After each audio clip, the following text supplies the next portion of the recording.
coaches, you get great players. Jacobs slips out of a tackle, and the rookie's taken off. Takes Chiefs with him all the way down to the 30. You have a great organization. It's easy to kind of spend money in free agency or draft players, but the hard part is developing a team. Knock on wood if you're with me. Carr, quick pass on the slant, complete for a lot of yardage. Hunter Renfrow off to the races. And you tell them one thing. Just win, baby. Today, Las Vegas officially becomes our nation's capital.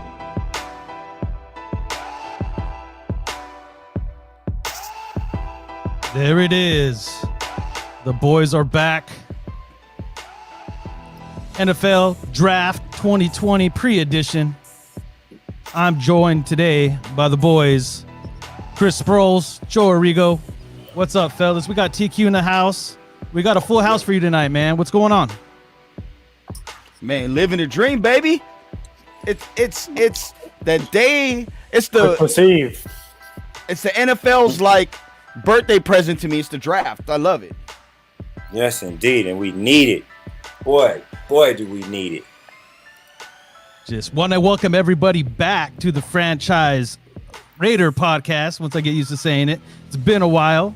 We've been working hard behind the scenes, putting together one hell of a weekend for all of you. You guys got to make sure you guys tune in tomorrow at 4 o'clock, Saturday at 3.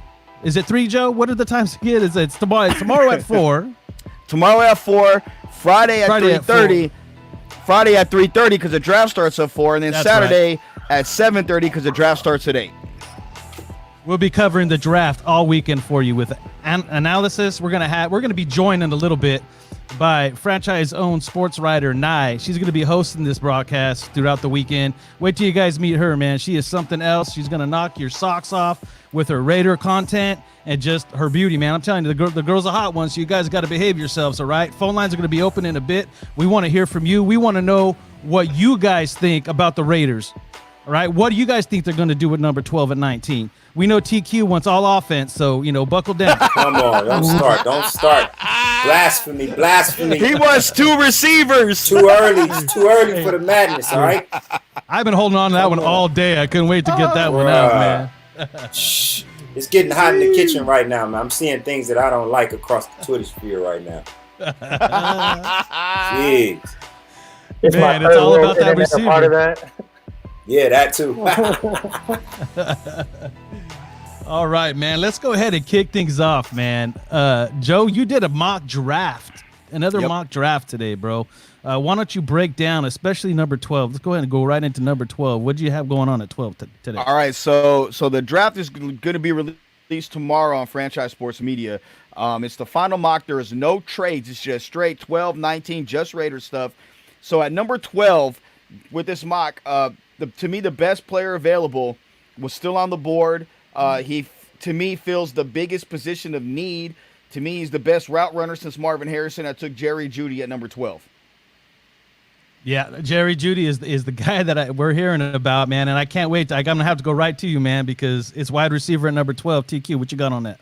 Oh, man, the exact thing that I do not want to happen. I've been saying this from the beginning. I don't believe that it's such a big difference between this top 3 receivers in this draft and the next quote-unquote tier of receivers.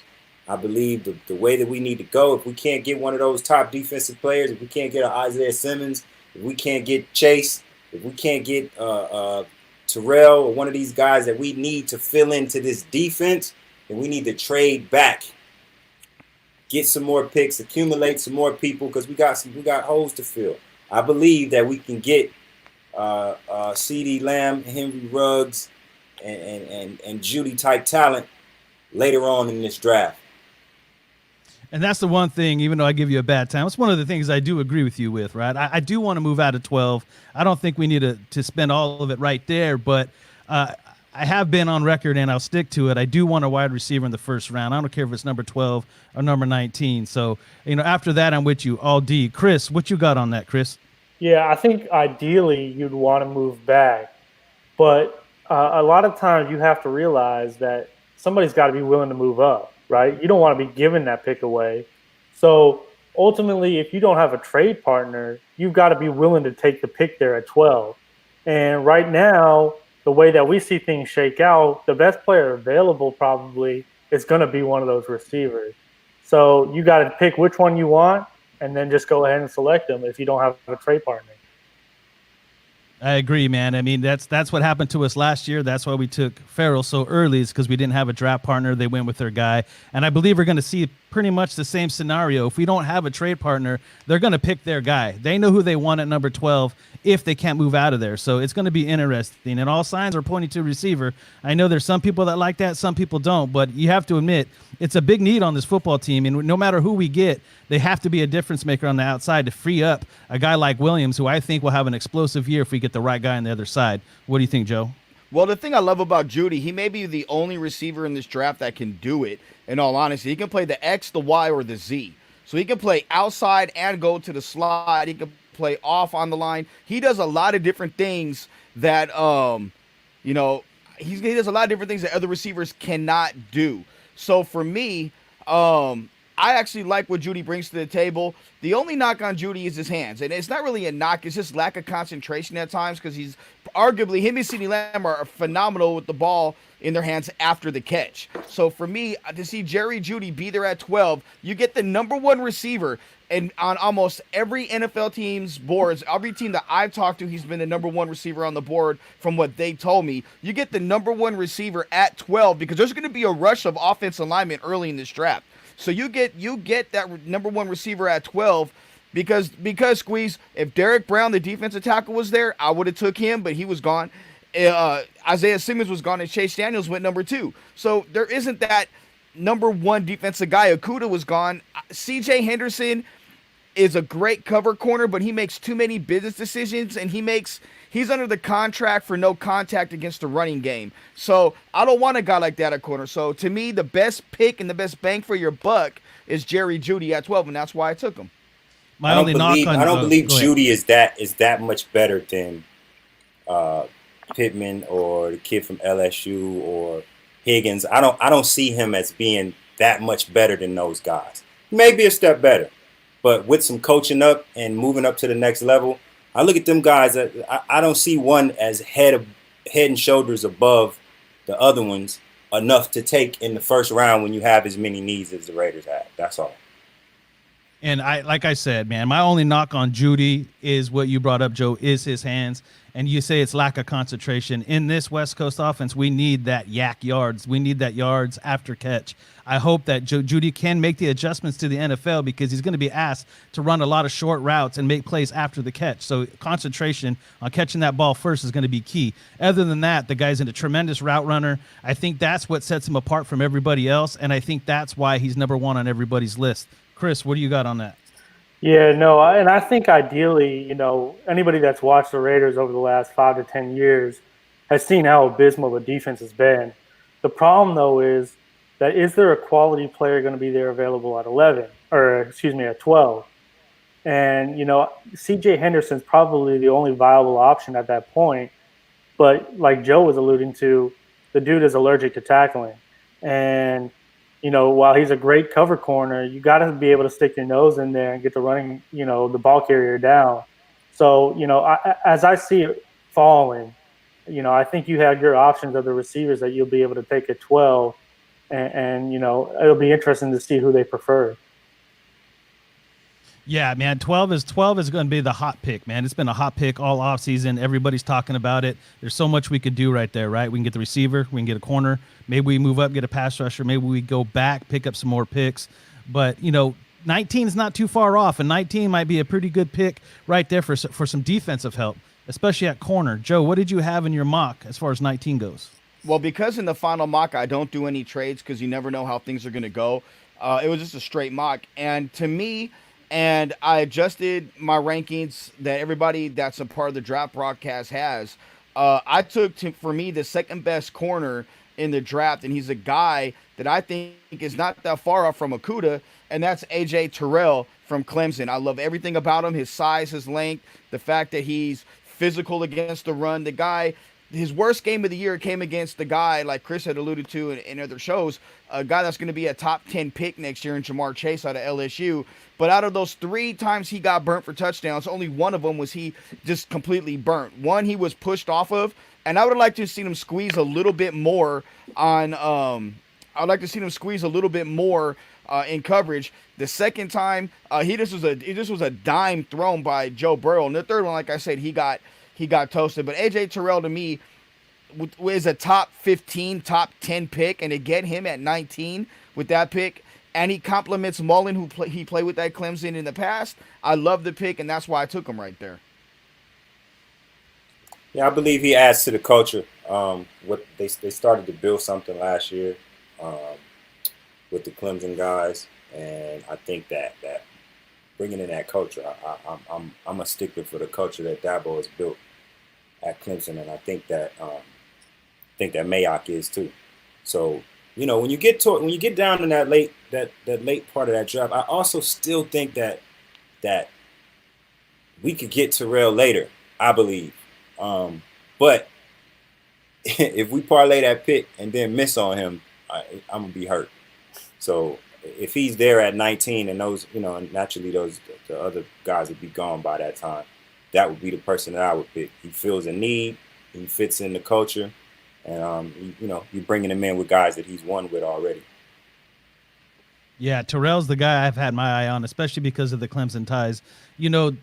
You see what they did last year in the draft, making sure that they target those guys and having that kind of leadership, championship quality type football college organization. That's what this team needs. That's what they're trying to build in Vegas. They're trying to make a name for themselves and set the standard of what they're going to bring to Las Vegas. This is an inaugural year. I think it's very exciting, and I think that should be the guy if it's there. Obviously, you got to look about trading back, but man, that would be an awesome pickup. Chris, what do you think? Yeah, no, and Joe was just letting us know that he's going to get that tramp stamp, Yeah, buddy. Is it going to be Jefferson on it, though? Or yeah, it might be. No, but I think conventional wisdom will have you believe that, Okuda's the clear-cut number one corner, and then it goes to C.J. Henderson, and then after that, there's kind of a group, right? So there's A.J. Terrell, there's Christian Fulton, there's Jeff Gladney, there's a whole bunch, Jalen Johnson from Utah. There's a whole bunch of corners that you can get. So like TQ was saying, ideally, again, what you would do at 19 is trade back and then, hopefully be able to pick up one of those corners. But again, you have to have a trade partner. You have to have somebody that's willing to trade up. 19 may be a desirable position for teams to trade up because, there's going to be your fourth, fifth, sixth receiver available, and you can trade up and go and try to get them. I actually think that Terrell is better than Henderson. It's across the board. Like, I really think that he is that much of a difference maker on the defensive side of the ball. So for me, having him there at 19, I'll take him over Henderson 7 days out of 7 days. There she is. Hi. Yes, look who just flew through. Right, ladies and gentlemen, we would like to introduce to you Franchise's own sports writer, Miss Nye. Nye, how are you? I'm great. How are you? Okay, I'm frozen, so someone may have to hop out. It's okay. Your frozen picture is just fine. Welcome to the group. Joe, I set the standard. Everybody be nice, and you're the first one, right? We're going to call you Elsa. You frozen. I'll be a queen. I'm okay with that. Lady Elsa. So, Queen Elsa, that is. Queen Elsa. Let's get that straight, right? Queen Elsa. So Nye, let's go ahead and introduce you to the Raider Nation, since you're going to be the face of the franchise as we go into this awesome draft weekend where you're going to be hosting it all. How are you feeling about that? I'm super excited. I feel like we've prepared enough for it, and there's so much talk about the draft, so I'm ready just to see what's going to happen. Yeah. When I first met you in the first run that we did, I was like, man, you were born for this. You really have a knack for it. You obviously have the face for it. You have the talent. You have the knowledge, and you came prepared. I was blown away, man. I was just like, boom, you had all the questions. You're ready to go. And I know the Raider Nation is going to love you. Thanks for hyping me up. I need that.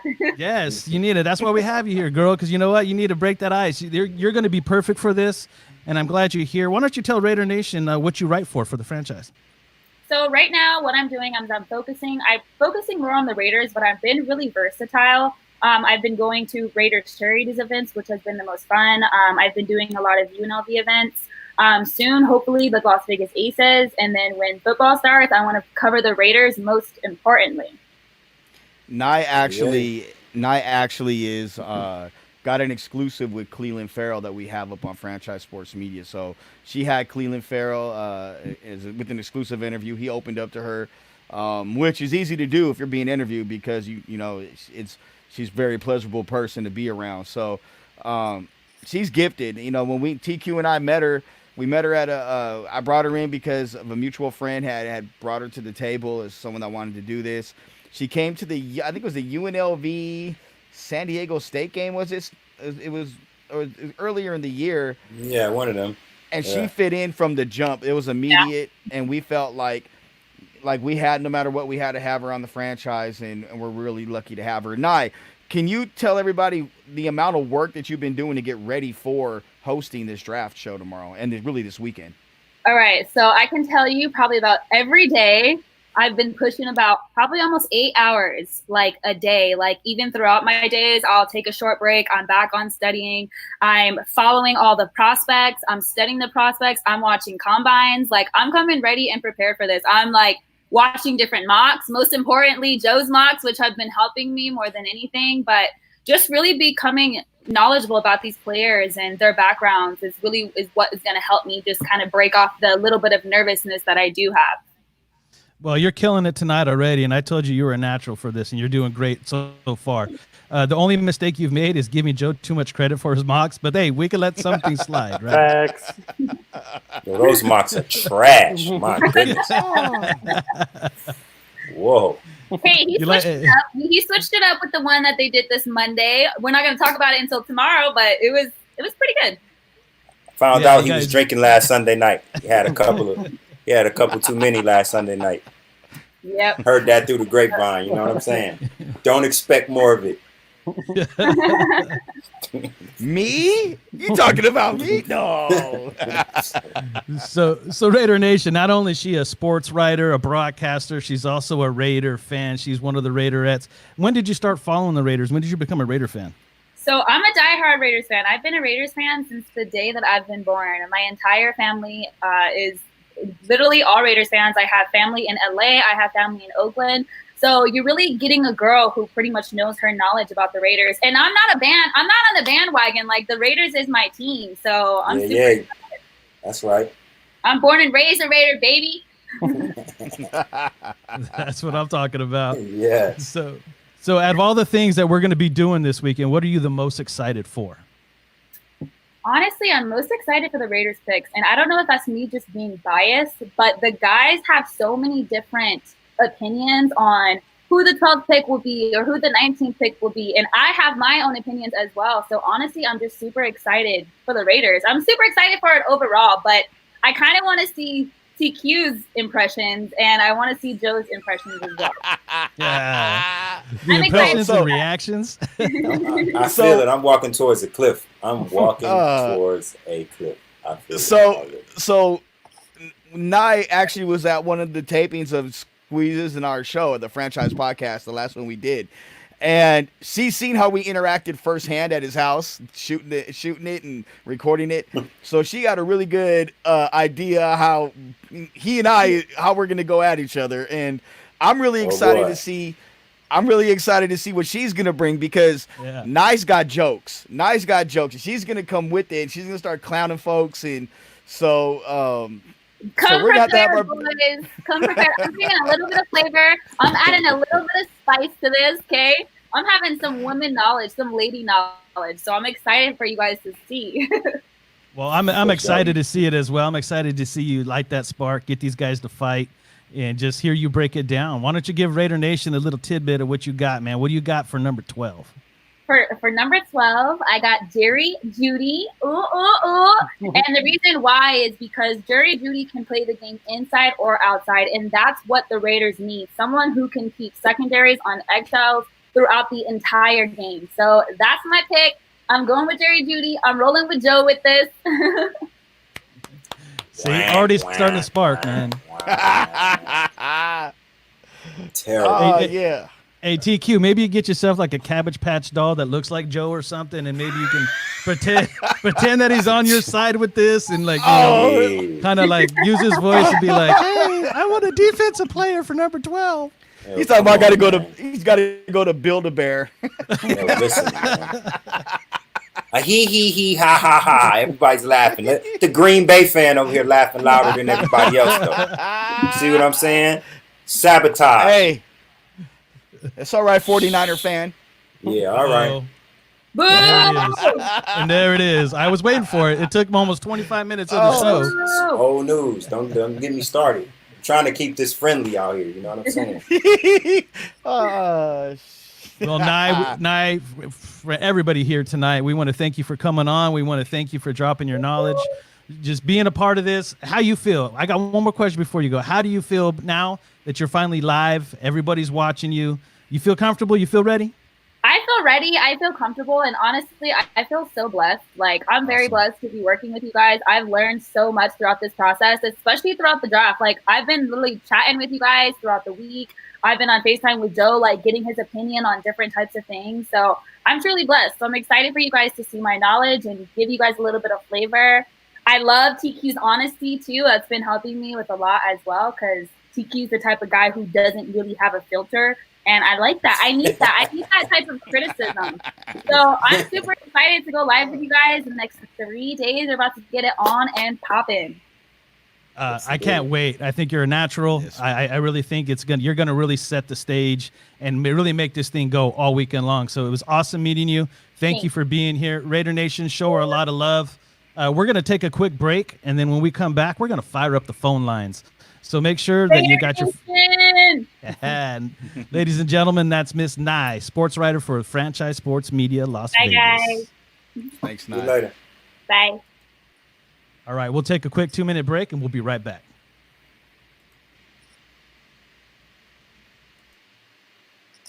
Las Vegas, Al's Garage is the perfect location for watching your favorite sporting event, including our UNLV Rebels, Las Vegas Golden Knights, and the brand new Las Vegas Raiders.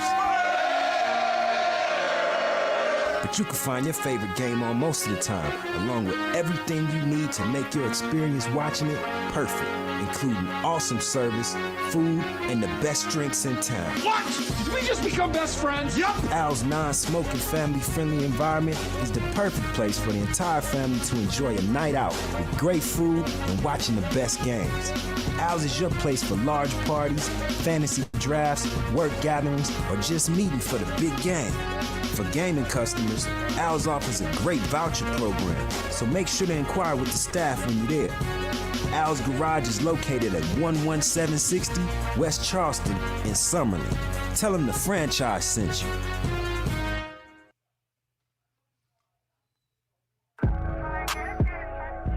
John Cutter is a neighborhood drinking and dining establishment that tends to parched throats and empty bellies for breakfast, lunch, dinner, and late night noshing. The laid-back atmosphere and awesome food is perfect for getting away from the hustle and bustle of the strip. The menu is short and sweet and does the trick anytime, day or night. The steaks are 100% Angus beef and the fish is flown in fresh. No freezers here, so you can be sure that the meal is made from the freshest ingredients available. From steaks and seafood to sandwiches, wings, and salads, you'll have no quarrel with the food, trust me. And stick around, because the later it gets, the more the place percolates. John Cutter's is located at 11770 West Charleston Boulevard in Summerlin. Tell them the franchise sent you. Yes, all right. Welcome back into the Franchise Raider podcast. I'm your host, The Knight, joined by Joe Arrigo, TQ, and Chris Sproles. We are bringing you some early draft analysis as we get ready to head into one big weekend. It's going to be a different weekend. It's going to be done differently. Before we get started on our next segment, I want to let you guys know the phone lines are open. That's 253-993-3651. That's 253-993-3651. Give us a call. We want to hear from you. We want to know what you think is going to happen with that number 12 and number 19 pick tomorrow when the lights come on bright. Well, I don't know how bright they're going to be in the basement of Godell's basement there, but what are you guys expecting tomorrow, man? It's going to be the weirdest first round ever. It's going to be done out of a basement in New York. TQ, what's your thoughts on that? Yeah, man, it's deep. I think that it it also shows the power of the NFL. To have to do all of this virtual and I mean they had a shindig planned out here for Vegas, man. It was about to be all the way on. Yeah. This was going to be the best draft yet, and that one last year was nuts, but this one was going to be the draft to end all drafts. But coverage-wise and technology-wise, I think the NFL just has that long marketing arm, man, and people are just as excited for the draft this year as they've been for any other. I think that it's a welcome distraction from everything that's going on. It'll be, it'll be one of those. It'll be the draft that we'll all remember for our lifetime. You know what I'm saying? I don't know if it'll be for the best reason or not, but I also think that it's going to be some moving and shaking. I feel like it's going to be a couple of moves there that people aren't expecting, due to the fact that these guys can't get looks in person. You know what I mean? So a lot of guys are going to be making their marks on teams and leaving impressions with teams over phones and over Zoom calls and everything. So it's going to be a bit different, but I think that makes for some drama and that makes for some entertainment. So I'm excited to see what happens. Yeah, with technology today, I'm really excited to see how they put it together because the NFL is not going to keep it simple, right? They're going to try to do some things that's going to make people go, oh, wow, that's cool. It might be different, but it's going to be very cool. It's going to be very high tech. And I think we're going to have a different type of experience, but I think we're going to try to get the same feel out of it. The leading up to the draft, maybe a trade here and there and how they do all that and the analysis from Rich Eisen and guys from NFL Network. I'm excited for that. I'm usually an NFL Network guy. Chris, what are you expecting tomorrow in round one? Yeah, no, I think it's cool that they're still doing it. I'm glad they're still doing it. I was a little bit worried there for a while that they may postpone it or whatnot. I think that you're gonna expect little technical glitches here and there. Like my third world internet here in Oakland, so you're gonna get a lot of frozen faces, like what I'm portraying. So other than that, the draft will go on. You just get used to these little weird things, and as long as you can get on the phone and put in your pick, then it goes on as usual. Well, I'm glad you're okay, bro. Because for a minute there, I thought you weren't taking your meds again, and you were having spasms, dude. Don't even look at my face. Joe, what are you expecting from the first round, brother? Man, it's interesting. I don't know, because I think in some ways I think it's going to be a cluster in a lot of ways when guys try to make trades. Because you're used to having different guys in the war room with you, and they're not going to be there. And you got one guy camped out at his crib, one guy camped out at his crib, and you got to have multiple phone calls going. And I'm interested to see how that's going to play out. But really, when it comes to trading the picks at this point, I think there's going to be more trades than what we realize tomorrow. I think it's open for business at number 3, at number 4, even at number 2, number 8, 7, 8, 9, 10, 11. So you're going to have a bunch of opportunities for teams to move up and down, and guys on the back end trying to get into that front end of the draft. So the trades in itself are the things that I think are going to be the things the most intriguing to me. But also, how many linemen and receivers are picked in the first round? It's kind of, this whole draft is on a curve. So I believe that those teams that have a lot of picks and a lot of needs have the most to lose. What's interesting, too, is you have 4 teams that have multiple first-round draft picks. So maybe those teams will be, more willing to gamble on somebody than, somebody that only has the 1 draft pick in the first round. I think that'll be interesting. There's certain teams that are really, loaded with draft picks that can kind of move up and down the board. So those are teams to follow and watch. And I think, too, on the back end of the draft, you got the guys that are borderline draftable. You got a guy I'll use one of my favorite. Well, I know him because I know him personally. Squeeze, our guy Javen White from UNLV. I mean, Javen's a baller. If Javen was able to have a pro day and sit down with the organizations and sit down with teams, I think he'd be a guy that gets taken in the 5th or 6th round. But because there was no pro day, he's kind of screwed at this point. He's one of those guys, and not even just to it, but a guy like Van Jefferson who has broken metacarpal in his foot. Now he's You know, he's kind of sliding down draft boards to the 4th or the 5th round. He could have been a second-round guy, but, you know, they can't get poked and prodded on by the team doctors. So for the guys that are borderline draftable, like Javen Whites, and the guys that are injured, like Van Jefferson and Tua Tagovailoa, you got those types of guys that this has really affected more so than guys that are already projected to go in the 1st or 2nd round. This is what makes it. I mean, every year I wait and anticipate for trades. I don't know why. I mean, a lot of the times I want the Raiders mainly to move back. I'm always looking. I'm that guy that wants to gather more picks. But, you know, we've talked a lot about Isaiah Simmons, and, you know, what is the ideal situation for you guys for the Raiders? You know, how much are you wanting the Raiders to sell out to go get a guy like Isaiah Simmons, Chris? Yeah, I think that's going to be interesting because I really think there's a strong possibility that he's available there at 7. And I think if Carolina is willing to move back, I think the Raiders have to make that phone call, you know, even if it means giving up both your 1st-round picks and, you know, kind of maneuver around the board. You know, I think Isaiah Simmons, if he's anything like I think he is, you know, in that Derwin James-esque, then I think it's worth it. You know, I really think he could be a game changer on defense. Now we're starting to speak TQ's language, though. Yes, now I think he's understanding us a little bit more. Go ahead, Joe. Sounding good now. Now we sounding good, gentlemen. Now we getting somewhere. See, but I'll take it a step further, Chris. I think he'll be available at 8. I think when the Cardinals come on the clock, and I'll give up that pick 12. I'll give up one of those 3. I'll give up pick 81 or 80 or 81, and I'll give up a 2nd rounder next year. I'll give up 3 picks to move up to that spot. I'll overpay to get, to me, the best player in the draft. And the guy that on a 53-man roster, because of him, he makes it a 56-man roster because he plays 3 different positions.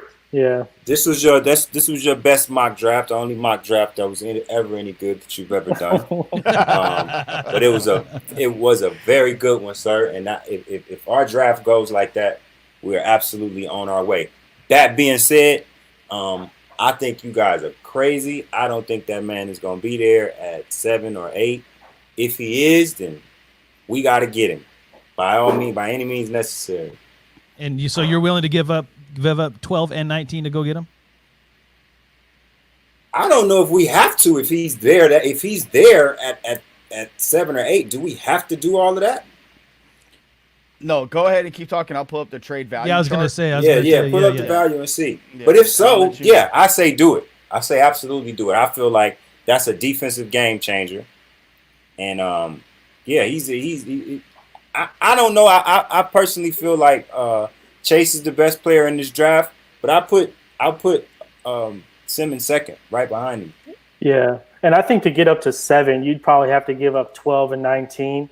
And then maybe you get a 3rd in return as well to get up to number 7.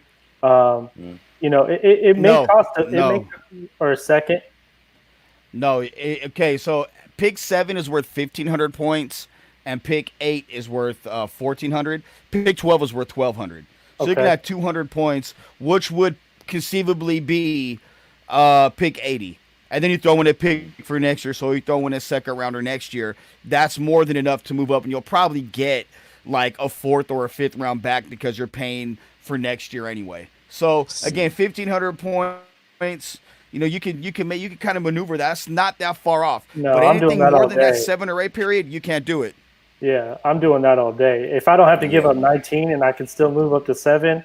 I don't care what it takes. I'm doing that all day. Well, the thing is number one, it's got to be available. Number 2, right. I think we're not going to be the only team trying to go up and get a guy like Simmons if he's there at 7 or 8. I think everybody's going to be trying to go up there, and I think that's what changes that board that we look at. Right, that takes that 1,500 tag and makes it like a 2,000 tag. Right, there's going to be a bidding war for who's going to offer up the best trade to go up into those spots. So.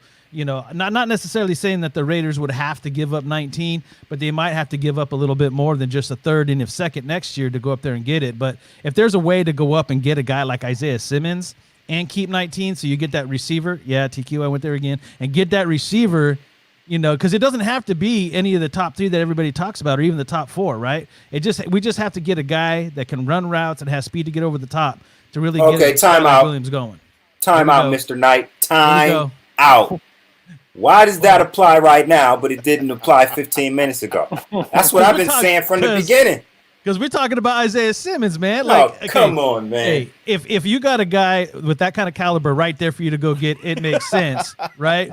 But I'm saying without Isaiah the need Simmons is the same. The need is the same with these receivers. Is exactly what you just said. We need a guy that can run a route and go catch a ball. We have receivers on the team. We don't if we can't get Antonio Brown. Antonio Brown is not in this draft. If we get Isaiah, would you rather have a Porsche or a Corvette? I mean, hey, it depends. What do I have to carry the stuff in, man? What am I pulling up to?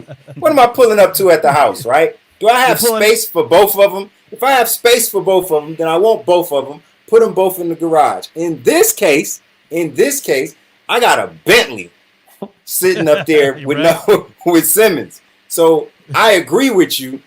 Period. It doesn't matter with that receiver. But if we go and pull Simmons off, man, pick one and let's run. You want to get Judy? Get Judy. I don't care. Get whoever. So squeeze. What you're saying is it's either you can have a daily type car in video or a way of life type car video. Which one? Hey, come on, man. Come on. You already know. Hey, we go get that Bentley. I'll be the chauffeur all day. That's all. Listen, if the Raiders pick up Simmons as the first pick in this draft, you don't really have to listen to me for the rest of the draft. I'm gonna sit and I'm gonna eat wings and tacos and chill and just be a happy guy. Yeah, literally wings, tacos, and Coronas. That's what he's gonna be on Moscow Mules. There it is. They do me a service if they pull that off. I've said all along, Simmons is the chief killer. Simmons is the chief killer. If we could get him, it's exactly what this defense needs to take on the Chiefs. Go ahead, Chris. Agreed. Yeah, and I was just going to say, the one thing I will say about Simmons is to fully utilize him, you have to have a creative defensive coordinator. And so if you're going to take him that high and you're going to maneuver to get up there and get him, you better make sure that Paul Gunther has a plan in place to be able to utilize him on our defense and has a plan for how he's going to use him. And I don't have the most faith in Paul Gunther right now, but he would be a hell of a chess piece. You better be ready and know how to use him. You better use him just like he been used in South Carolina. They using him a lot down in that area in a very nice way. Look at that. That's the way to use him. Well, Venables is like one of the best defensive coordinators at Clemson. Right. So, he's got a little bit more acumen than I'd say Paul Gunther. I'm going to say that when you've seen the reaction from Gruden and from Mayock and Gunther when he ran his 40, that shows that there is a high interest in him. And look, they know Chase Young is gone. Okay, so Chase Young's not even going to be in the discussion, okay? Right. But Isaiah Simmons fits multiple needs, and he masquerades multiple needs for the Raiders. He's a three-down player every game, as long as he doesn't get injured. Now, the question when I talk to scouts about Simmons, is he a safety or is he a linebacker? And I think, Chris, you're absolutely right. There has to be some creativity in terms of how you want to get him on the field. But it's not just as a backer where you stand up and just play run and drop into coverage. He's a phenomenal run defender on a run blitz, as well as getting to the quarterback, blitzing, coming off the edge. So he, again, fills multiple needs. So if he's there at 8, look, Carolina, I think when it comes to them, I think he and Derek Brown are both going to be on the board, and something tells me that Derek Brown is going to be the pick in Carolina. Just call it a gut instinct. Call it what somebody told me and whispered in my ear. I just tend to think that if he's there at 8, the Cardinals have a need, not only at defensive tackle, where you can get Kinslaw there at 12 most likely, but also at offensive tackle. And in this draft at that point, an offensive tackle you want is going to be there because Cleveland's going to trade out at 10, maybe with Denver to jump up and get a receiver. So that frees up that 9 spot that they may take a tackle. 11 probably will take a tackle. Then you're up to get the guy that you want. So I think if he's there at 8, it makes a ton of sense for the Raiders to make that move and trade up for Isaiah Simmons, provided he's there. And look, you're going to give up some ass in this. Let's just be real. You're going to give up something. You're not going to get that quality for nothing. Right. And just think about this. I mean, like you said, we have a need at safety. We have a need at linebacker. We have a need at slot corner. We have a need at, defensive end pass rusher. Well, Isaiah Simmons can play all of those things. So instantly you're filling a bunch of those holes. So that's why it's worth it to go up there and give away some assets so that you can go and select him. I do that all day. You and Joe could give up ass all day. That's all good. You guys can give up ass all day.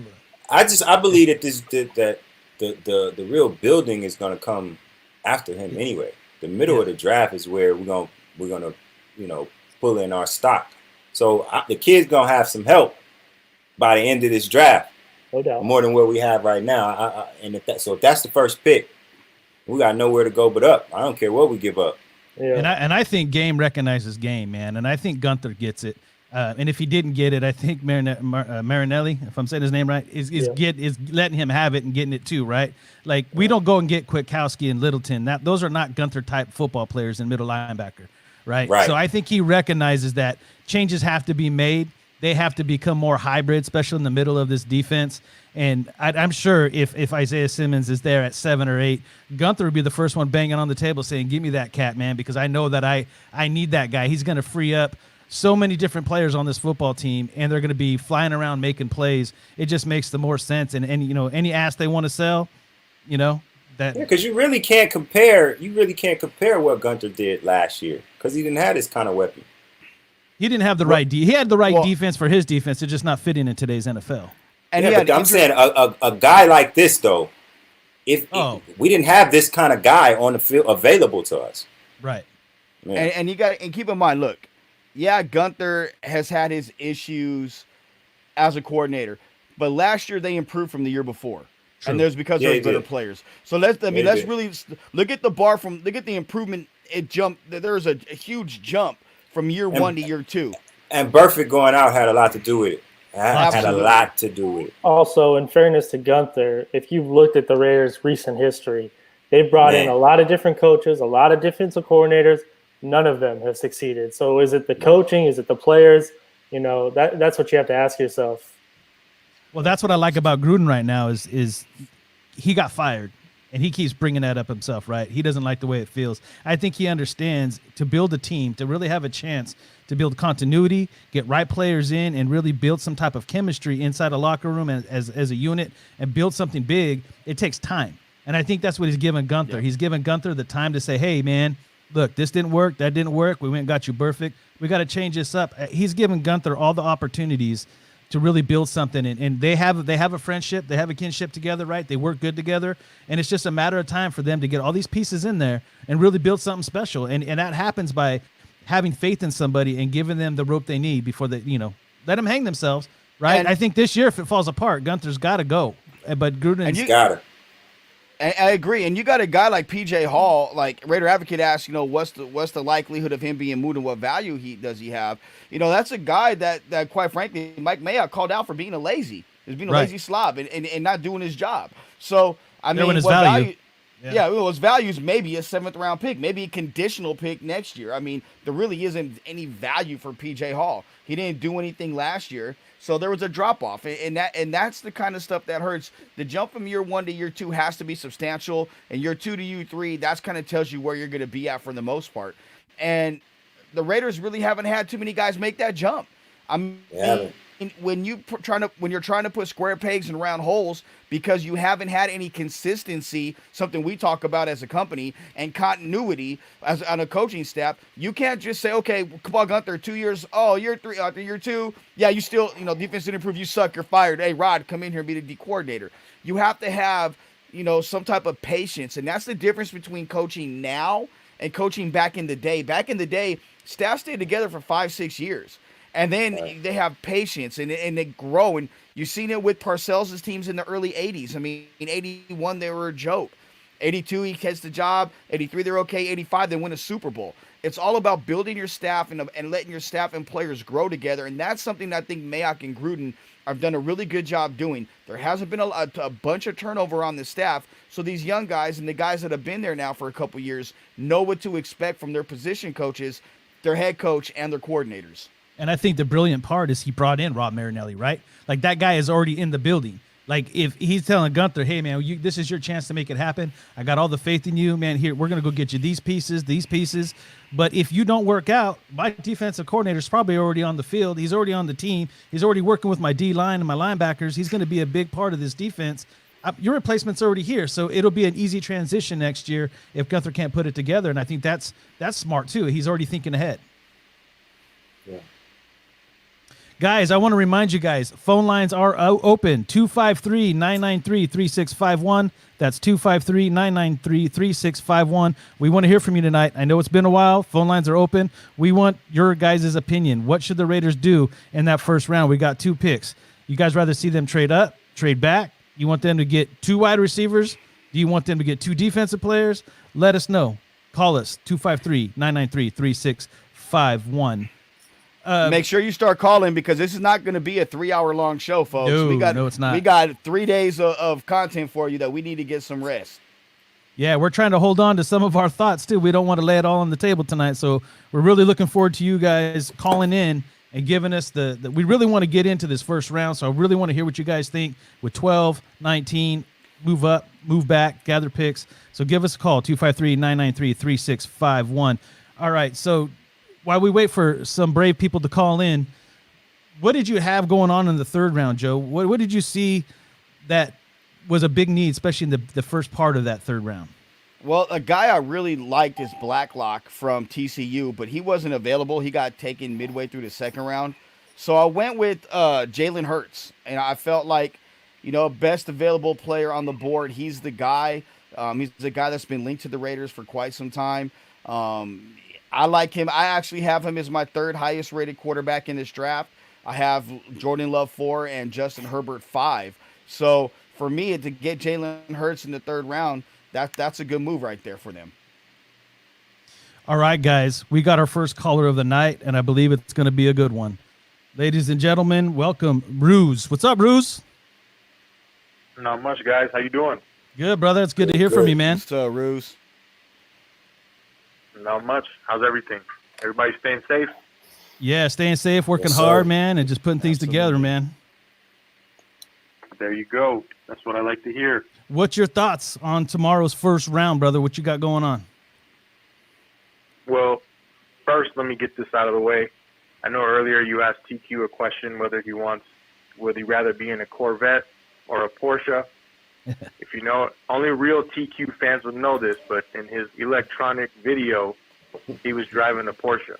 So that right there, that's your answer. But then he followed up saying he has both in the garage. You got a vet too, TQ? He brought up electronic, bro. He brought up electronic. Oh, damn. Yeah, he went like there. There. I love it. See, that's a real fan. That's a real fan right there. It is. All day, brother. Good looking out. Thanks for the love. Always. All right, here we go. So, what do you guys think? I know in Peter King's mock, I guess he had Tua falling, if I'm not mistaken, possibly to, I forgot who it was, somebody after, I think 13, we had passed on him and he was available at 13 because of his injury. What do you guys think of that? If he's there at 12, do we do it? No way. That's a good question, man. Dang. Absolutely no way, no how. I believe he's going to fall, to be honest. I think he's got there's a good chance that he ends up falling down there. And I think that's simply because of his injury. If it wasn't for the injury, I believe we'd be talking about him and Joe Burrow, 1A and 1B. But that is a significant injury. It's an injury that we don't have a lot of history with. You don't know how he comes back from it.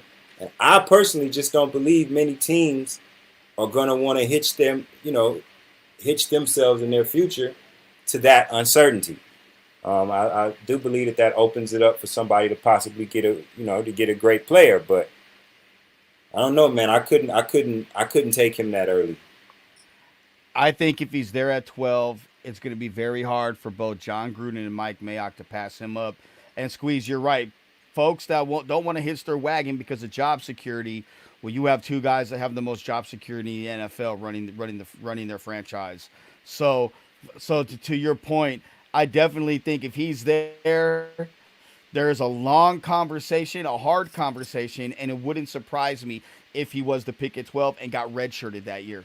Yeah, that's what I would do. And what you do is you take him at 12. And again, the Raiders are one of those teams that have multiple first-round picks. You can then use 19 to fill one of your needs, whether that be receiver or corner. And then you bet on a guy like Mayock that proved last year that he can find gems in your later rounds. We have 3/3, a fourth, and a fifth. You go and fill the rest of your needs after that. But again, like we said, Tua's not going to be there at 12 if he didn't have that injury. I think you bet on a guy like that because of, what he stands for, what he's about, the leader that he is. And like Joe said, you redshirt him this year, and we're fortunate we can do that. And then you move on from Derek Carr and you let Tua run the team. I'll say this right here. The last time that I personally remember, an injury like this, it ruined what I believe was going to be the greatest sports career ever in Bo Jackson. Bo Jackson. Absolutely. Right. Yep. So, and fate's going to try to, reward us. We had to deal with the Bo thing, so they're going to give us Tua. Man. See what happens when you start selling ass. You start selling ass, and you start having delusions of grandeur, bro. Straight delusions. Cocaine's a hell of a drug. Hey, but no, I think John Gruden. Remember, man, Mike Mayock runs this team as far as like talent in the scouting department. But John Gruden holds that veto card, right? Like, Mayock could come in and be like, nah, we good, man. We went and got Mariota. We got Carr. We got to go Judy right here. And I could just see Gruden, if Tua was there, being like, me and quarterbacks, man, that's my guy. I think he fits in. Because we're not guaranteed for Mariota to be the heir apparent. And even though, I've been one of those guys banging the table about Carr, saying he has all the tools. I was watching tape on him just the other day on YouTube. It popped up on my feed. And they were talking about how good of a season he had last year, despite, the losing record and some drop passes and what have you. And a couple of mistakes. We all make mistakes. I think it would be a mistake to get Tua, but I totally see the Raiders pulling that trigger. I hope not. Yeah, I think he's going to be too tempting for them to pass up. I mean, talent-wise, he's up there for sure, but unfortunate injury. But unlike Bo Jackson, he doesn't have necrosis in the bone, so like his hip isn't dying. So, 'cause I guess the problem with Bo is like he wasn't getting any blood flow in the hip, so the hip bone basically died, if I'm not mistaken, and that's why he had to get the artificial hip. But either way, it's not good. But I don't know. The last time we went with a Polynesian quarterback, it was Tuiasa Sopo. So I don't know. I'll leave you with that on that topic. Hey, all right, Ruse. We got you got one more, man. Give us 19, and then we'll move on. Go ahead. What you got on 19? 19. That's a tough one, man. I've said it all along. We need some goons on defense. So give me the best defender. We can get a wide receiver later. I mean, look at last year. 2 really good wide receivers in the second round. You had the kid that Tennessee drafted, A.J. Brown, and the other guy that Seattle took, Metcalf. I mean, you don't have to take a guy high in the first round for him to be productive. So fix the defense, man. Fix the defense. Well, TQ, I think you found your cabbage patch. There you go, brother. There it is. Somebody talking right. Hey, Joe, you're getting replaced, right. Joe. You're getting replaced, Joe. I'm sorry. Hey, it's all right. Bruce said he would draft Tua, so, he's on the same boat as me. I don't disagree with that. No, he said he wouldn't. Yeah, I'm saying he's saying he would if he was there. It'd be too hard to pass up. Yeah, I mean the talent and the value is there. I mean, because Derek Carr still is a question mark. I mean, let's be honest. So if he was entrenched as the franchise guy, there's no way that would even be a conversation. That could be a gateway where you can trade out of that pick and stack multiple picks, because quarterback is the premier position in all of sports. But we're not there, so it could happen. It's going to be fun. Absolutely. All right, Ruse. Well, we appreciate you calling, brother. I'm going to cover what the phone system's going to look like in the next 3 days. So this would be a good segue to do that, dude. But we really appreciate you calling, dude. We miss you. We look forward to you calling the next 3 days. We want to hear your thoughts on that first round. So make sure you're tuning in and give us a buzz because we can't wait to hear from you, brother. Yeah, guaranteed. I will. You guys take care. Be Awesome. safe. Thank you, Ruse. You too, bro. Thanks. man. All right, guys. All right, Raider Nation. That's a great segue for me to tell you how the phone systems are going to go down the next 3 days. A lot of the times, we're kicking this thing off and we love hanging out and chat with everybody, but we're hoping things are going to be cutting in and moving. We got picks we got to talk about. We got to cover the players. So as you call in the next 3 days, we're going to give you a question and a follow-up, and then we got to move on. So we're just trying to set that precedence now. So, Roos, thank you for calling, brother, man. You're one of our best callers, and we really appreciate you calling and making the show a little hyper. Let's go ahead and go back to that third round real quick. Joe, go ahead and finish up what you were saying before Roos called. Well, no, I was saying that, the way things worked, Jalen Hurts was there, and I felt like, there's always going to be an infatuation with quarterbacks, and I think that Gruden at that point, if Hurts is there, that would probably be the pick. He's my third highest rated quarterback behind Burrow and Tua. I have him ahead of Love and ahead of Herbert. Herbert I have as the fifth rated quarterback. There's something about him that as a passer, I know I prefer the other guys a little bit more. It's just a preference thing. But overall, I think Hurts has got just some intangibles that you can't teach. The coach's kid. And to get him in the third round, you have a guy that really makes your quarterback room a little bit better, and add something to it, a younger guy as well. I think he'll fit in right away and give them the same type of a quarterback that Mariota is, a guy that can move around and throw the ball. So I think overall to get Hurts in the third round makes a lot of sense, and if he's there, I think they would take him.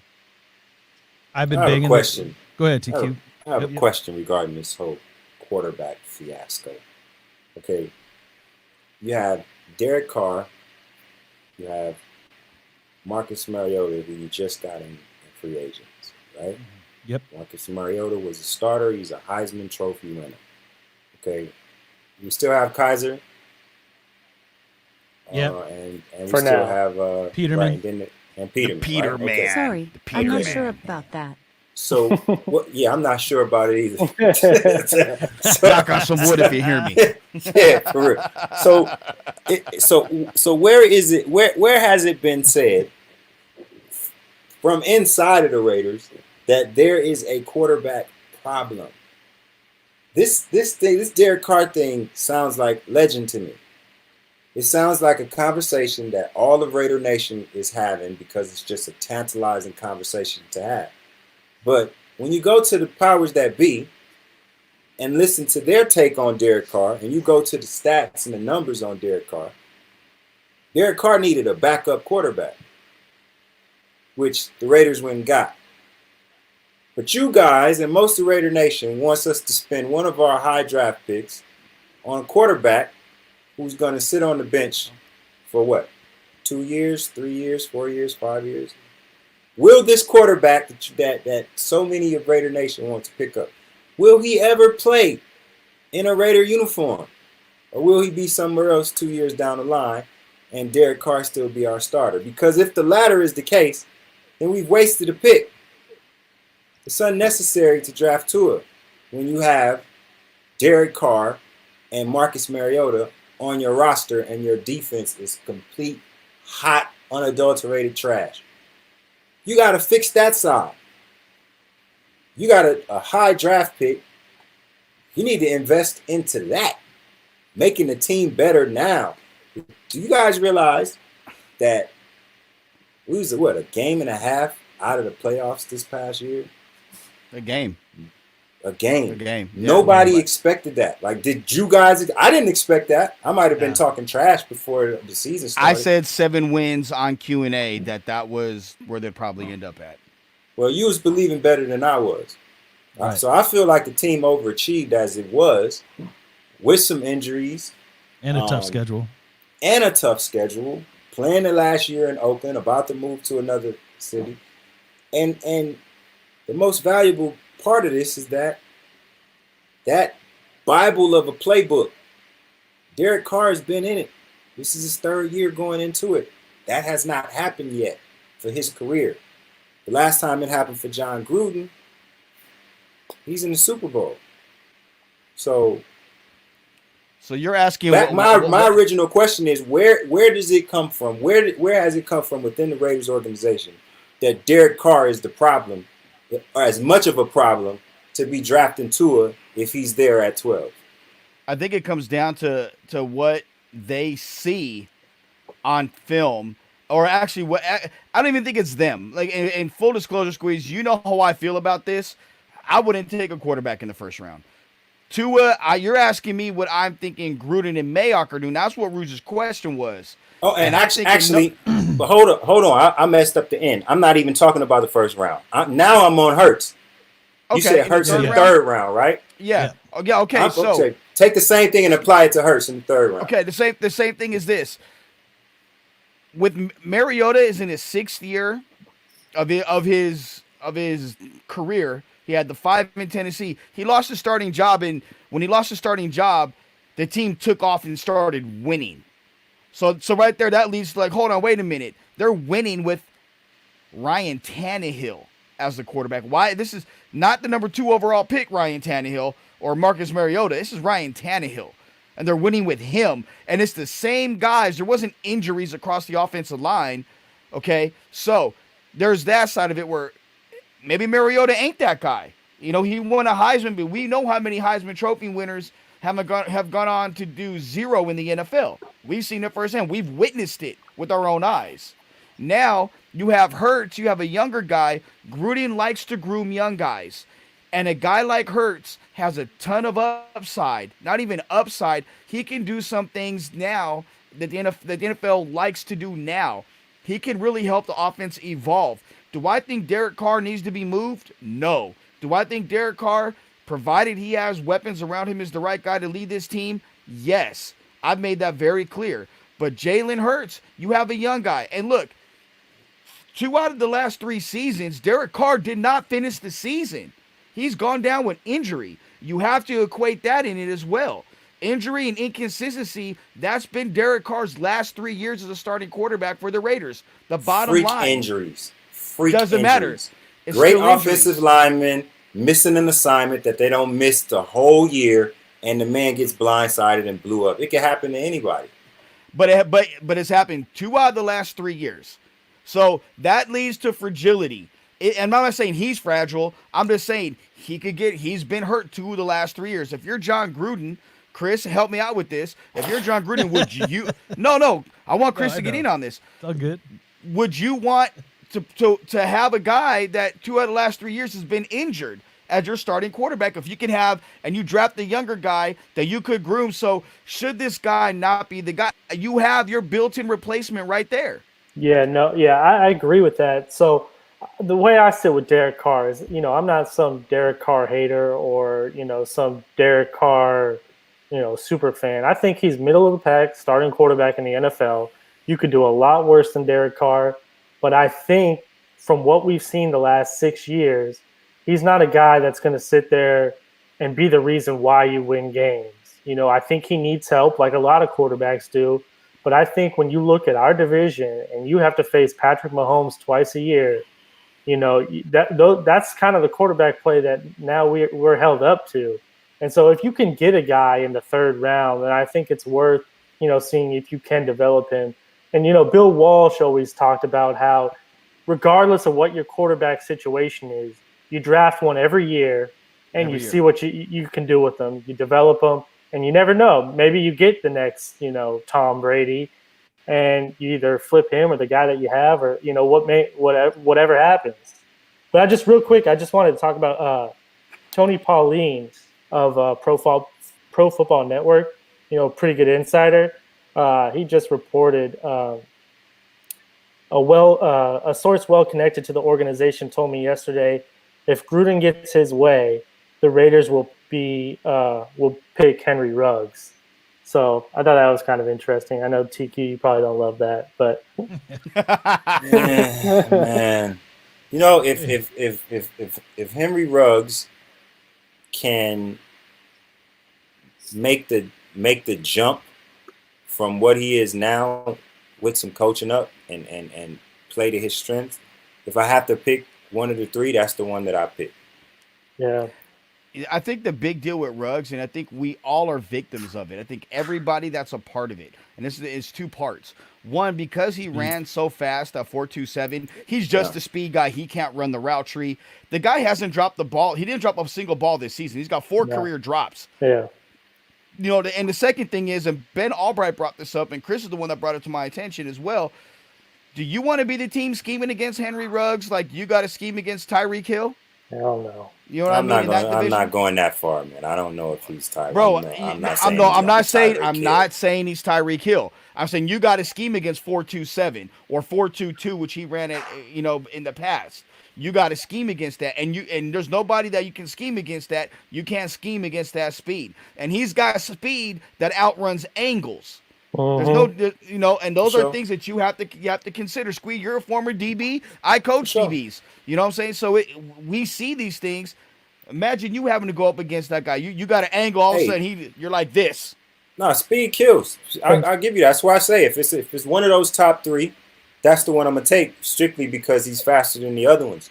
But I'm still sticking to the point that I don't believe that he's that much better than Judy or any of the other ones. I just don't.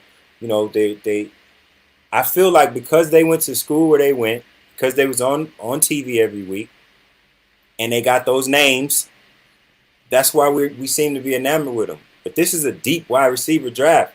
It's really deep. And every last one of these guys, for what positives they have, they all have a glaring flaw that needs to be coached up. So, you know, I hope he doesn't do it. I believe that John Gruden has anything to do with it. He wants to get Derek Carr a weapon because he is still salivating for what Antonio Brown would have meant to this team last year. If we was a game away from the playoffs without Antonio Brown and with those injuries and everything else, I'm sure John Gruden is losing sleep at night thinking about what we could have been with him. But do you want to be that emotional and apply what that could have been to what Henry Ruggs could be? I think the quarterback situation and the wide receiver situation go hand in hand, and I think that's why there's so much talk across all platforms that whether it's from fans all the way up to GMs that the Raiders need a wide receiver, especially in the first round. The same way that I believe that the quarterback talk is mainly surrounded by John Gruden. John Gruden is a hard person to get along with. And I know it seems like him and Carr have this really, really great relationship at times. But that's John Gruden's personality. Why Jalen Hurts in the third round for me? Because I believe that Gruden is not satisfied with the two quarterbacks. I mean, I think that he has faith in them, don't get me wrong, but I think he wants that backup plan. And I've been banging the table for Hurst since day one. If you're going to bring another quarterback in here, I like the idea of bringing Hurst because you get more out of him than an arm. You could use him in the backfield. You could spread him out as a wide receiver. He could learn defenses while sitting back behind Mariota and Carr. If he doesn't work out, then you could trade him, but you're going to get some value for him right out the gate. You could design run option plays for him or little trick plays and things like that. I think he can contribute. But I honestly think that with Derek Carr, everything that you said, TQ, was spot on. And I believe that Derek Carr is going to have that year that no one ever thought he was going to have. I think he's going to explode this year. That's my personal opinion. But there's always that what if. And I think that's what John Gruden's sitting there telling himself. If this doesn't work out, I know the nation itself. And, this is a business just as much as it is a team sport. And they're going to be calling for some change. Mariota's the backup plan if he gets hurt, maybe moving into the future if they don't get the quarterback they want. But this is the scary part about the draft. I don't want Mayock or Gruden getting caught up in the hype of what they have at quarterback and what they don't, because like you said, there's plenty of more needs. There's guys next year that we can sell the house up to go get if we have to. Yes, I personally don't think that it has to happen this year. But if we're gonna do it, I think it should be Hurst, because you can get more out of him than just an arm. You can put him in other different places to make plays. Is he going to be able to process Gruden's playbook and the type of defenses that are going to be coming at him? My biggest Hurst. Joe knows. So. Joe knows that I was on him when he first came in. First day one, we were at a bar watching the USC Alabama game. He goes, "Yo, they got this kid that's quarterback from Texas. He's Michael Vick. And Yeah. second half they put him in. He torched our Trojans, and I just looked at him like, damn. Yeah, he's a beast. But over the time playing in college, I watched him not go through his progressions. I watched him hone in on a guy and stick with him and complete some long blown out pass, right? But that's in the Big 12 against nobody. What's going to happen when all of these edge rushers are coming in his face? He's got to process Gruden's playbook. He's got to process all of these exotic blitzes and all of these different things happening on defense. Can he process the information fast enough? Can he learn the playbook fast enough? I don't know. I'm not saying that he can't, but I'm saying what he exuded in college, to me, it just doesn't seem. He seems like a project to me. Yeah, and well, if you exactly. get him for a With Carr, project, then get him later on, which Yeah. he won't be there later on. But I'm that's the just point. saying, Yeah. like, You got James Morgan there later on. Then, if that's the case, if you want to get a guy around later, it's James Morgan. If he's going to be there from Florida International University, everybody likes Morgan. He's going to go late third, early third or fourth round. He's that guy. So and I don't disagree with you, and you're thinking behind it. But at the same time, I'm thinking when I do these mocks, I'm not choosing guys that I'm necessarily like, oh, I like this guy, so I'm putting him here. I'm trying to think like the coach or like that GM. When Chris and I did the mock draft that comes out tomorrow as a podcast on Franchise Sports Media, every pick that I did, I tried to think like that head coach or general manager and what they would do in that situation. Not what I would do, because what I would do would be something completely different in a lot of instances, because there's guys that I like more than others. Yeah, and I think with Jalen Hurts, too, you have to take into consideration that he got thrown in as a true freshman at Alabama, so he never really had a time to sit and develop. If he gets drafted in the third or fourth round, he's probably going to sit behind somebody for a while before he has to be thrust into the into the starting role.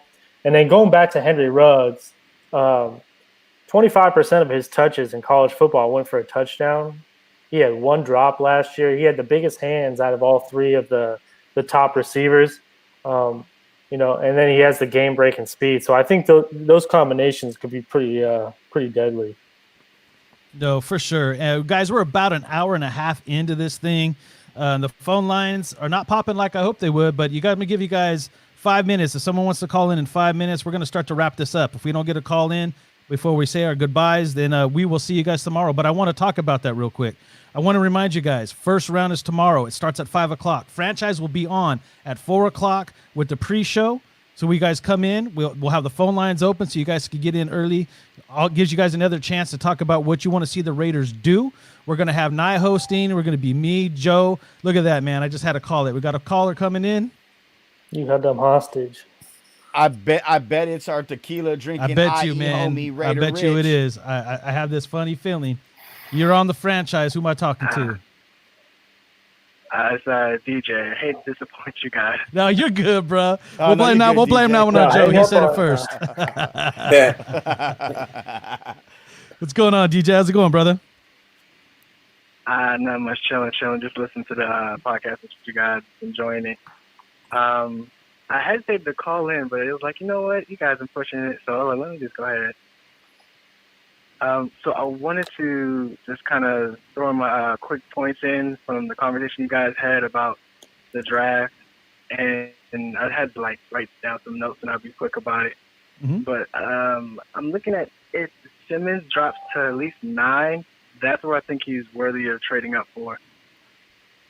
We have so many needs on the team. I don't feel like we should really, trade up and use up those draft picks just to get that one player. I understand the impact that he could have on the team, but if he's closer to 12, like at a 9 or 10, that's the only time I could see it being worthy of trading up for him. 7 or 8 is just still too high in my opinion. You think that 7 or 8 is too high to go up and get him? That's what you're. If Simmons is at around 7 or 8, it's still too much draft capital just to get that one player when you have so many needs, and the defense is still not where it needs to be on paper. So who would be your pick at 12? All right. 12. I mean, of course, wide receiver, and I was torn between CD and Judy, and that brings up my next point. The difference between the two. I'm torn with comparison for CD is Des Bryant or Hopkins, and if the floor is Des Bryant and the ceiling is Hopkins, that's cool. But there's some concerns I have about him just because he played in Oklahoma. We haven't really seen how he would play against top-notch athletes, especially in the league now, the DBs, especially in San Diego, LA with the Chargers. And then I look at the other teams coming in, like in Tampa Bay, the Saints. I look at all those teams outside of the division that we're going to come up and play against this season. And I'm like, I'm not sure how CD would hold up against those other teams. And I think Carr would get him the ball because he's a big target and his catch radius is really good. So I look at him like, okay, if he's between Hopkins and Des Bryant, then I don't see Carr having a problem with getting the ball. I'm just more concerned about the competition that he'll face in the league. And in terms of Judy, he's just not physical enough. And I hear the comparisons to AB, and I'm not too sure about that. AB's more physical. He's a stocky dude for like 5'10", 5'11". And with Judy, he's just, I don't know, man. I get the Cooper vibe a little bit. Oh. There you go. I don't know how. Yeah, that's a Exactly. good one. Someone smart said that once. Yeah, I don't know who that was. Yeah, they ain't on this show tonight. I'll tell you that. Hey, all I'm saying is you better watch your Ruggs tape tonight. That's what I'm saying they're going to take. Shh, bruh. So, and I've heard the rumors about Mayock loving CeeDee Lamb. And I think one reason that sticks out to me, and I lean more towards CeeDee, is because that competitiveness. You watch him, after he makes a catch or, just during the game, he's just into it. He's in it. You feel that energy, like you get excited with him. You see Judy, it's there, but I don't know. I think Gruden would vibe better with CD and the energy that he gives off after he would make a play. And I think the team He ain't gonna have. He got all that energy because he playing against them patty cakes in the Big 12. Yeah,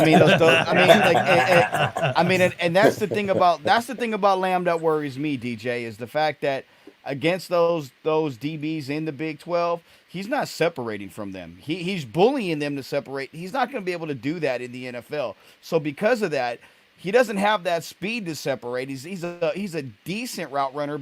He's more than he's a very good route runner. He's got good releases, but to me, he's not going to be able to bully and separate just off speed alone, and he's not going to stretch that defense. And I think you're right between the cross between Des Bryant. I think Hopkins is the ceiling. I think Michael Crabtree is actually the floor. To be honest with you, he reminds me a lot of Crabtree more so than anybody. Wow, that's funny. A pretty damn serviceable floor right there. We'll take that. Cooper and Crabtree comment in the same. Wow, that's pretty interesting. All That's right. why you need to go Henry Ruggs.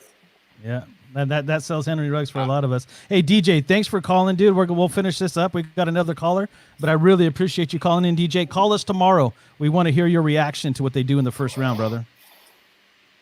All right, definitely appreciate it, fellas. All right, DJ. Appreciate you, DJ. Okay, let's go down here. I'm not used to having so many callers. Let's do this. Did he hang up on us? I hope not. Hey, TQ, is Anthony King, is that your burner account on here? No, sir. No, sir. Anthony King is a very smart man. That's all. That's all. All right. Thank you for calling the franchise, man. Who am I talking to? Hey, what's going on, man? This is Miguel Reese. How you doing? Miguel Reese. What's up, my brother? How are you, dude? What up? I'm doing good. How's everybody doing in the show? Man, we're hanging in here. Blessed. That's good. That's good to hear, man. My question was going to be, since everything in the beginning of the draft so far for us looks good with picks in the first and in the third, the only thing we got missing, it seems like, is a second round pick. So if all of you guys are for Mike Mayock, do you trade to get into the second round, either back from the first or up from the third? And if you do, who do you go get? Well, I can tell you, and I'll say it on here, and we're going to talk about it tomorrow. I've been told that I know of at least one team in the back end of round 1 that wants to jump up to 19. They want to see who's available. If that player is available, they don't want to like show their hand too early. And the compensation would be a second and a fourth round pick as well as that first round pick. So if that's the case, you're adding 2 picks to move up or to move back to their selection.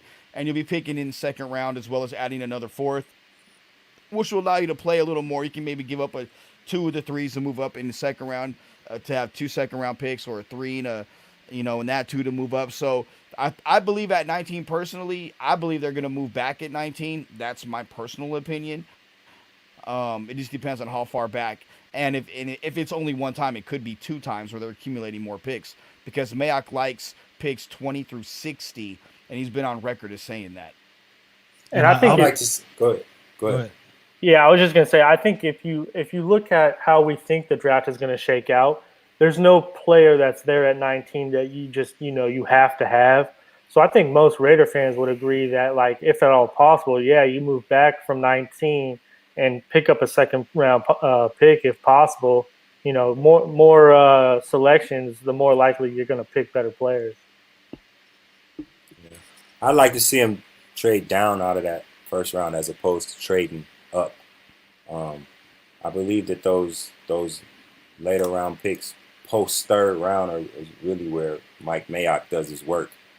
And I'm expecting for him to do his work again this year. I think those are going to be some valuable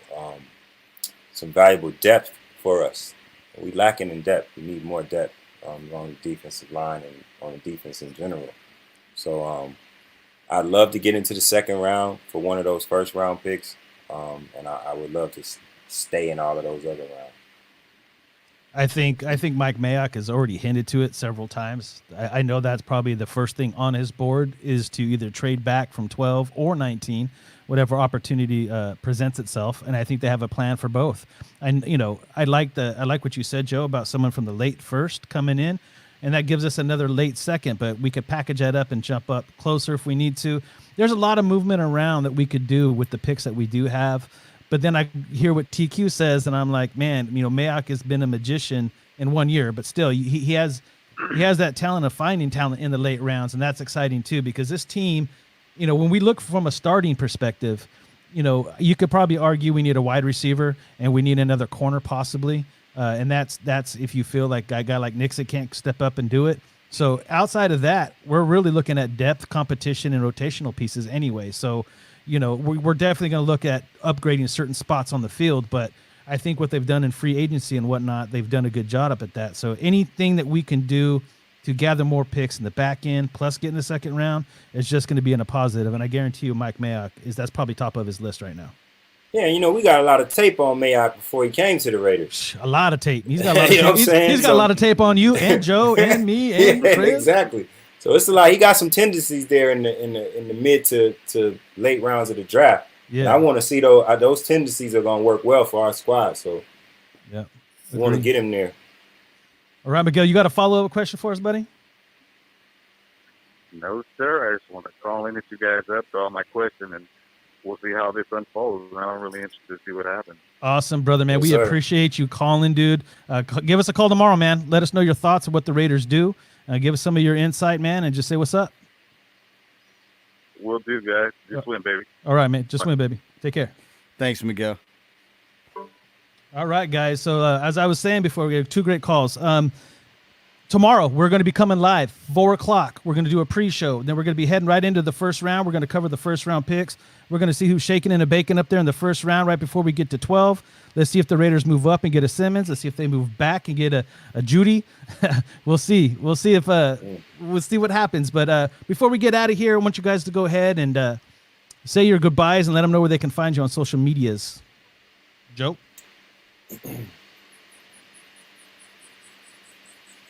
Oh, your mic, bro. At Joe Arrigo, ARRIGO. Oh, what are you talking about? I'm just a little bit delayed right now. That's all. You know. You're a little slow. We know. But at Joe Arrigo, hey, everybody, make sure you subscribe to the YouTube page. Tomorrow's broadcast will be on the franchisesportsmedia.com homepage. You click on it, go to the live page, or go to franchisesportsmedia.com/live. Jump on it there. You're not going to be able to interact through comments there, but you will be able to if you're on the YouTube page, to go ahead and jump on the comment section as well. So we'd love for you guys to do that. Make sure you subscribe to the YouTube page. I can't ask you enough to do that. It'd be really cool if you did. And I'm looking forward to tomorrow, big time. It's Christmas Eve for me and Chris. I tell you that much. Chris? Yeah, man. Or TQ, go for it. No, go roll with the TQ. All right, it's TQ. TQ the Trojan on Twitter. The Real TQ on Facebook. You guys absolutely tune in tomorrow. I want to say thank you to all of our viewers and all of our subscribers and our readers that come to Franchise Sports Media every day. We love y'all, and we're very appreciative. And we thank you for the opportunity, allowing us to bring you the sports. So we're looking forward to tomorrow. We're going to have a good time for the next 3 days. It's going to be laid back. So everybody come on, check us out. The feed for the site is franchisesportsmedia.com/live. Check us out. We're going to be here for the next 3 days having a good time. Mr. Chris Sproles. Yeah, I was just going to say, as a longtime Raider fan, just say your prayers tonight that we don't screw this up. We have a good opportunity to get a couple good players tomorrow night. And, like Joe said, this is like Christmas Eve for me. I love the draft, and I cannot be more excited about what's going to happen tomorrow. Night. I want to add this. This is how busy I've been the last 24 hours. I went to bed last night after watching a documentary, which I wanted to finish, about 1 o'clock. My phone was buzzing nonstop at 5 a.m. and it's been like that all day. I woke up, Jaleesa. She was like, "Oh my God, it sounds like you're a freaking dope dealer the way your phone's going off." It's crazy right now. So if you see me looking at my phone, folks, I'm sorry. Sometimes I got to jump off. But Night, man, this has been a great platform, and I cannot thank you enough for putting us on to a lot of this stuff. And look at Sean Rolling Dubs just came in and said the Raiders and the Jaguars are close to a trade for a defensive end, Yannick. And say it, Chris. I can't say it still. Yannick, now we talking, baby. Gagway. Now we talking, baby. And they're offering pick 19. The Jaguars want pick 12. I know Charlie Campbell. Charlie's one of my really close friends. Buddy. I'm going to hit Charlie up at 11:30 because he's down south. I'm going to see what my man Chuck has to say. I'm going to reach out to my Raider contacts. See what they indeed. Say. That's the first time I've seen both you smile at the same time tonight. Yeah, buddy. I like that one. Now we talking, baby boy. Now we talking. I'll just say this.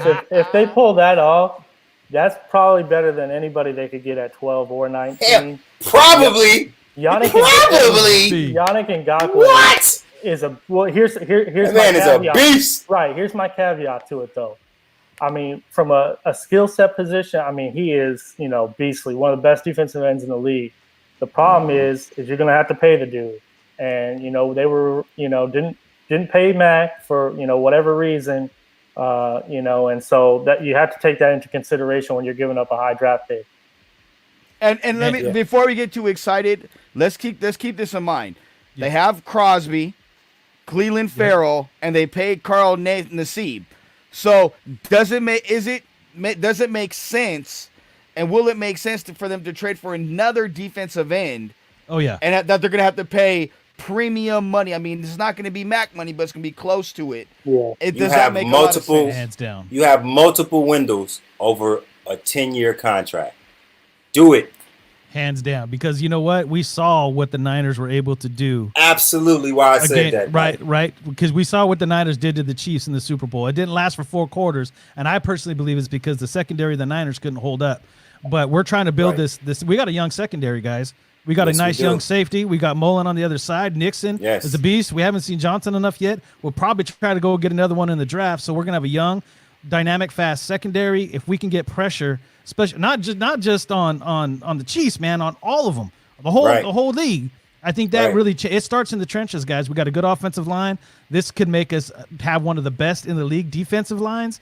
Yes, this is what sets teams apart right here, dude. This is smart football. This is how you build a football team. And I don't know if it's worth noting, but it's kind of interesting. But Trayvon Mullen on Instagram 43 minutes ago said, "At Raiders, let's go." So maybe because you know what it means to a guy like that. Maybe he that knows shortens something. his window, dude. That's picks. He's thinking interceptions right there. Yeah. Well, we'll see. I mean, I'm gonna reach out to some people and I'll see what I can dig up, but that won't go. Some of that may not go public, and it may have to stay private.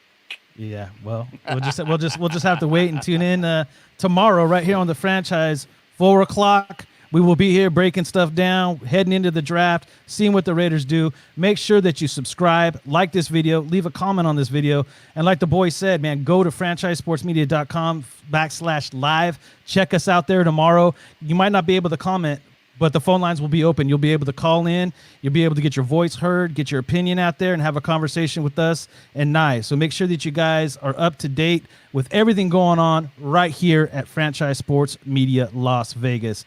For Joe, for Chris, for TQ, and myself tonight, we will see you guys tomorrow on one hell of a draft. Until then, stay Raider strong.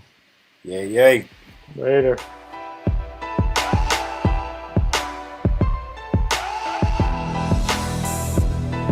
It's the kingdom. What?